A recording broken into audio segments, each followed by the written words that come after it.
Join ForumIAS Academy, trusted by hundreds of toppers, including IAS Rank 1 𝐂𝐡𝐚𝐧𝐧𝐞𝐥 Sharma.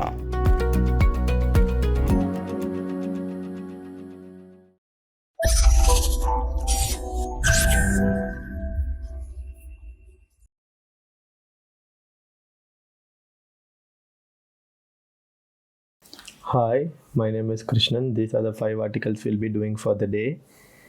And towards the end, we'll see the previous year questions. So this is gone viral, right? So what is it about? Bharat replaces India in G20 invite for president. So why is this in news? Because the invitation sent by President Murmu to the heads of states and governments and the chief ministers of Indian states for an official banquet on the occasion of G20 summit in New Delhi created a flutter because the president has not used the word India. Instead, she had used the word Bharat. So instead of the usual president of India, the invitation cards had president of Bharat.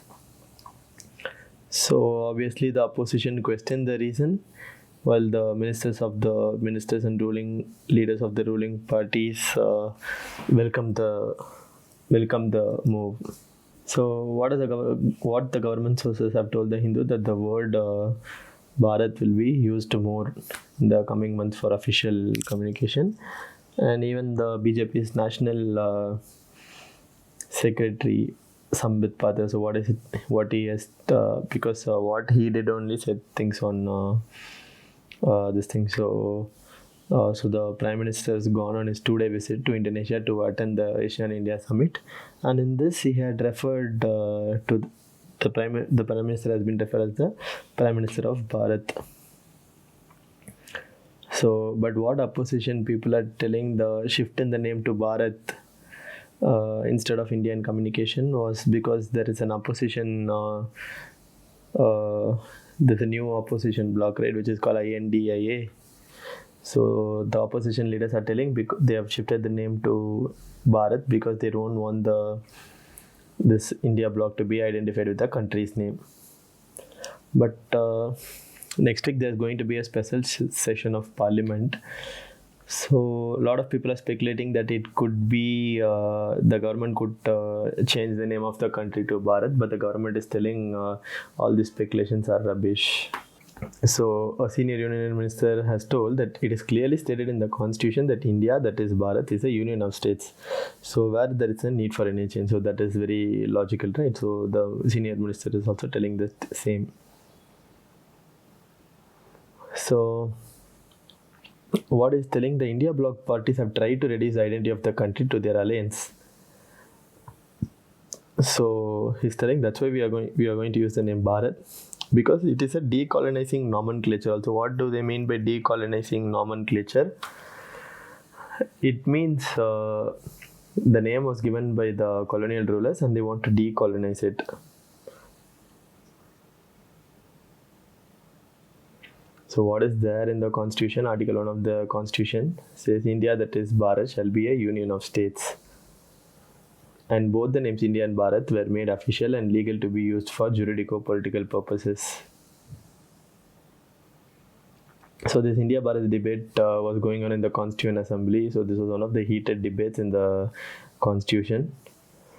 So on September 17, 1947, when this thing was brought for discussion, name and territory of the Union, there was a lot of contestations, because within the members there was a lot of rift, because as soon as the president said India, that is Bharat, shall be a union of states, many members opposed the usage of name India, because they're telling India is a reminder of the country's colonial past. But there were a lot of revisions and things like that. But when the article was finally put to vote by the president, Article 1 remained as India, that is Bharat. So is it India or Bharat? The framers of our constitution debated that So that's why the Article 1 of the Constitution says India, that is Bharat, is a union of states. So both the names India and Bharat were made official and legal to be used for juridico-political purposes. So in English, it is called India, but in other languages, it has always been called Bharat. In Tamil, it's Bharatam. In Malayalam also, it's Bharatam. In Telugu, it's Bharatadesam. So the constitution in Hindi is known as Bharat Ka Samvidhan. So what difference do they essentially make is, India refers to physical and administrative entity, but Bharat means socially organized region that is bound together by socio-cultural traditions. So Bharat means like 2,000-3,000 years of history and culture and philosophical enlightenment put together. But India just means physical and administrative entity. So, but people say Bharat means cultural and geographic aspects of India, both, because even in the Rig Veda it says Bharat Kantake, Bharat Varsha, so things like that. So Bharat not just means cultural aspect, it also means geographical aspects also. Now let us move on to the next topic. This topic is about what are the implications of the expansion of BRICS. So let us go into the topic. So in the 15th BRICS Summit, you all know it was held in Johannesburg. So what has happened in Johannesburg? The BRICS members invited 6 new members. So who are the 6 new members? Iran, Saudi Arabia, UAE. These countries are from West Asia, Egypt and Ethiopia from Africa, and Argentina from Latin America.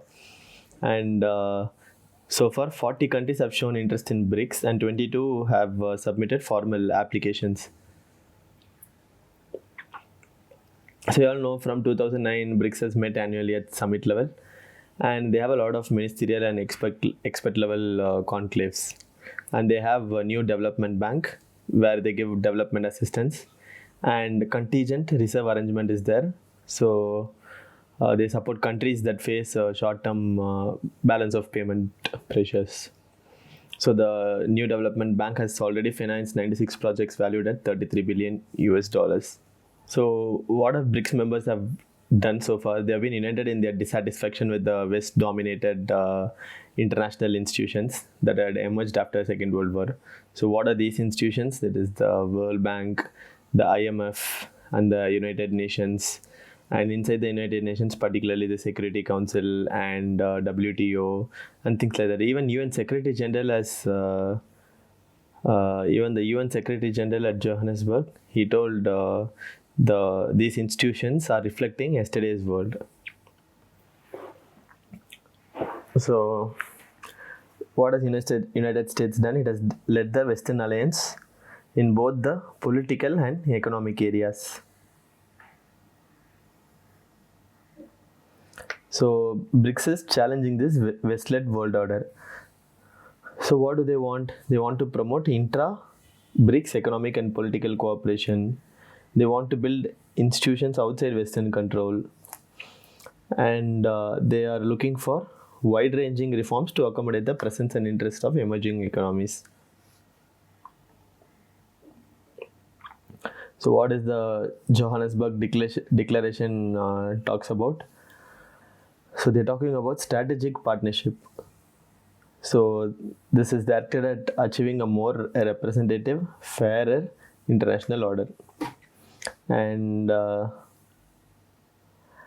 recent BRICS expansion of the membership, what it is showing, it is aligned in terms of global perception and interest, and it collectively provides considerable economic clout to the enlarged conclave.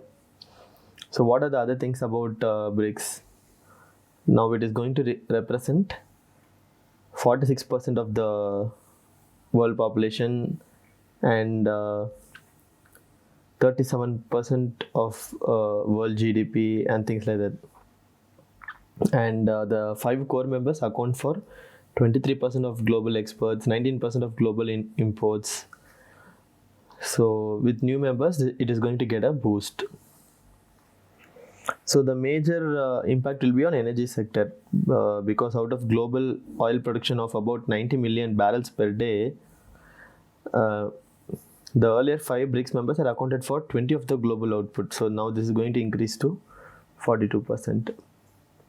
What are the geostrategic value?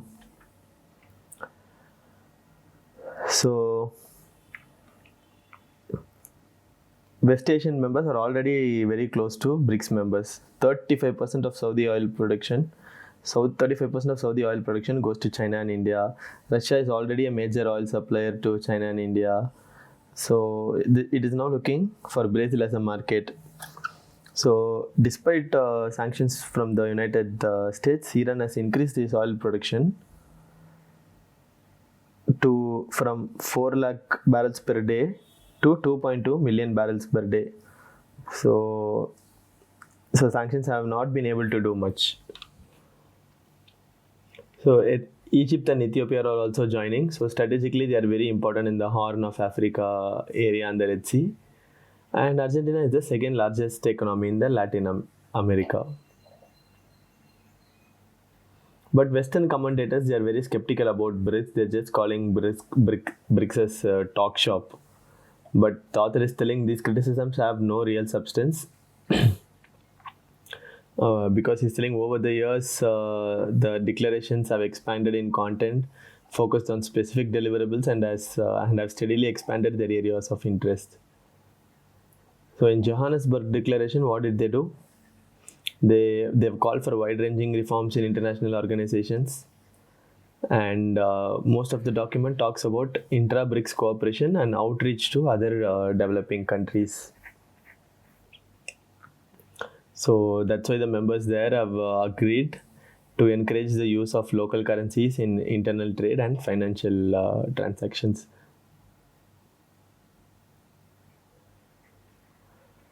So what does this declaration show? It reflects the shared view of its members over several political issues in terms of the centrality of the United Nations problem in West Asia, Iran nuclear agreement, Arab peace initiative, war in Ukraine, global terror, all these things, BRICS members are on the same page. So that is why the BRICS members, that is particularly those from West Asia, naturally fit into this political and economic framework. Because you see, from 2020, Saudi Arabia and UAE are no longer being controlled by USA. So they have their independent foreign policy path. So Saudi Arabia has also pursued de-escalation. It has ended the Qatar blockade. It is now engaging with Turkey and opening interaction. They are starting to talk with Iran also.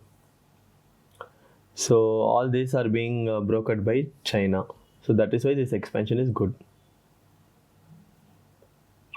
So the United Arab Emirates has also normalized ties with Iran, and they're focusing on expanding its maritime footprint across the Gulf of Aden, Red Sea, and Horn of Africa.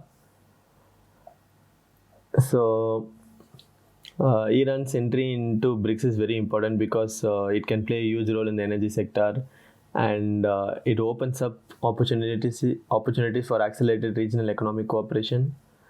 And the North-South Connectivity Project, INSTC, that will get a huge fillip, and Chabahar Port also. So Western writers are continuously talking about the global binary divide and the new Cold War. India and other BRICS members, they are rejecting this. They are telling this is very short-sighted view of geopolitics, and they want to assert their strategic autonomy, and they want to have a multiple world order. So, and members are telling that you hear our voices also, and you respect our voices. So it is not surprising that recent media described the Johannesburg summit as a turning point in modern history. So this is what they are thinking of BRICS. Now let us move on to the next article. This article is about Indo-Pacific and what is China doing with its map. So because PM has left for Jakarta, and there are a lot of things going on with regard to how China is behaving in the neighborhood. So let us see what this is about. So what is the Prime Minister going to talk about? Future cooperation on the Indo-Pacific, trade issues, situation in Myanmar. What is the situation in Myanmar? It's the military junta that is there. And recent controversies, China drew a map which did not sit well with its neighbors. So all things are going to be on the agenda as Prime Minister has gone on a 2-day visit to Jakarta. So what he'll do, he'll attend the annual ASEAN-India Summit and East Asia Summit, which will be hosted by the Indonesian President Joko Widodo. So this visit is seen as a diplomatic gesture to Indonesia because the Prime Minister was reluctant to travel because the G20 summit is starting and the US President is going to come to India and Joe Biden was supposed to meet Prime Minister on Friday. So India conveyed its concerns. So Indonesian officials rescheduled both the summits to be convened back to back on Thursday morning. So both East Asian Summit and Asian India Summit will happen on Thursday back to back. So next what? So this is the in 2022 both Asian and Indian they have upgraded their relationship to comprehensive strategic partnership, and our Prime Minister will review progress on issues such as strategic cooperation, military exercise, connectivity, physical, digital and people-to-people ties and all those things. And they're going to they're going to revise ASEAN-India Trade in Goods Agreement. So, and they're going to also talk about China's publication of a map, and this has angered India and several of its neighbors. But people involved in the process are telling we are not sure if the Prime Minister will discuss all those things. So they're telling we do not know what will be discussed when the leaders meet. So, but mostly we are going to talk about things which are of mutual concern, regional and international. So when is this summit going to begin? It will begin on Thursday with 10 South Asian countries. And in this, Vietnam, Philippines, Indonesia, Malaysia and Brunei have issued statements conveying concern over China's depiction of their territories in its standard map issued last week. So all these countries have problems with what China is doing. And he'll then attend East Asian Summit with leaders of the Asian 10. And in this, US Vice President Kamala Harris, Chinese Premier Li Qiang and Russian Foreign Minister will take part. And then he'll return to Delhi on the same day. So for G20, Russian President Putin, Chinese President and Mexican President are not going to be there. But high-profile leaders like US President Joe Biden, German Chancellor Olaf Scholz, Brazilian presidents are all going to be there. Now let us move on to the next topic. This topic is about ASEAN and how Myanmar won't be allowed to be the chairman of it. So what Southeast Asian leaders have decided? They have decided that they won't let Myanmar take over the rotating leadership of the regional bloc. So this is a huge blow to the ruling generals because they have been trying to gain international recognition after violently seizing power in 2021. So Western governments led by the US have condemned the coup in Myanmar. Because they ousted Aung San Suu Kyi and it was a democratically elected government, and they came to power and they have demanded, the Western countries have demanded the immediate release of her. So she's been in detention for a very long time. So in the meantime, Philippines has agreed to take over the regional bloc's chairmanship. So, and it will be hosted by Indonesia that we saw.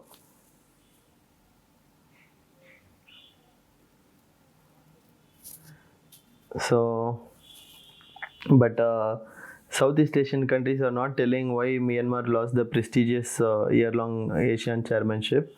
But two Asian diplomats told that it is because of the civil strife only in the country. Because what they feel is if they invite Myanmar to be the chairman, then it will strain their relationship with US and EU. So because these countries have not recognized the military-led government in Myanmar.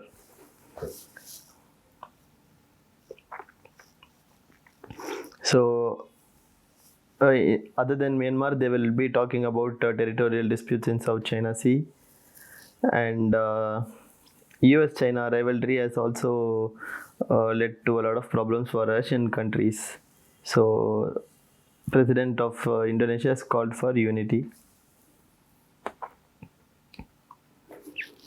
So he's telling Asian leaders must ensure that the ship is able to keep going, able to keep sailing. So there are a lot of problems, but we should keep sailing together. This is what he's trying to tell. And it's like we should bring peace, stability, and shared prosperity.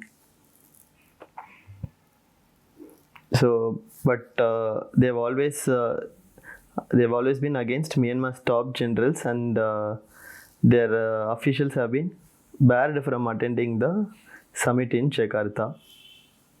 So they are very strong against this military government of Myanmar.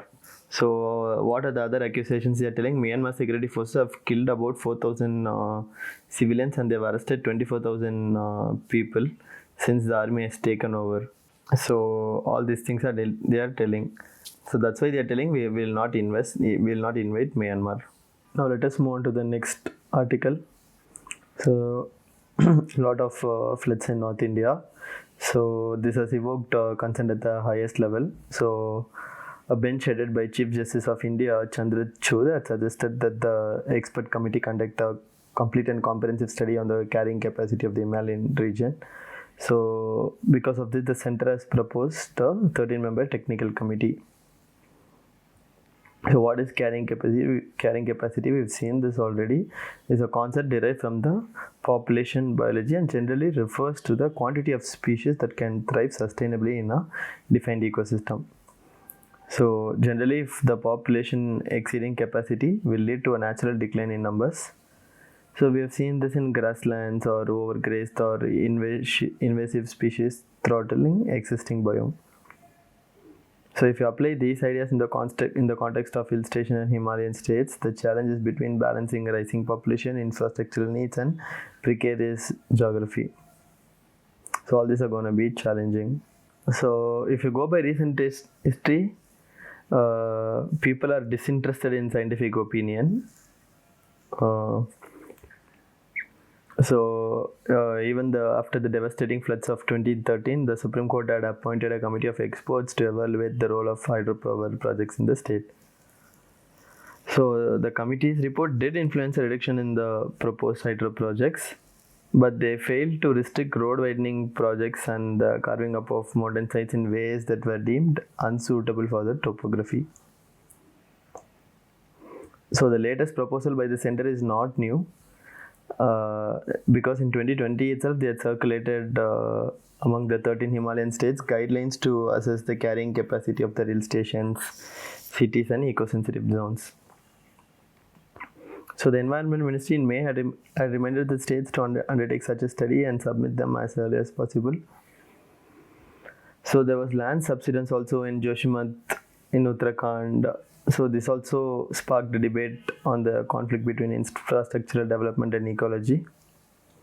So and then you had unexpected flood in Himachal Pradesh, washing away roads, highways.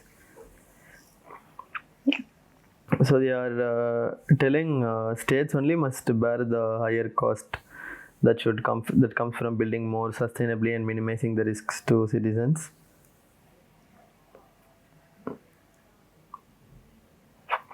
So they should go by the scientific claims. That's what this editorial is trying to tell.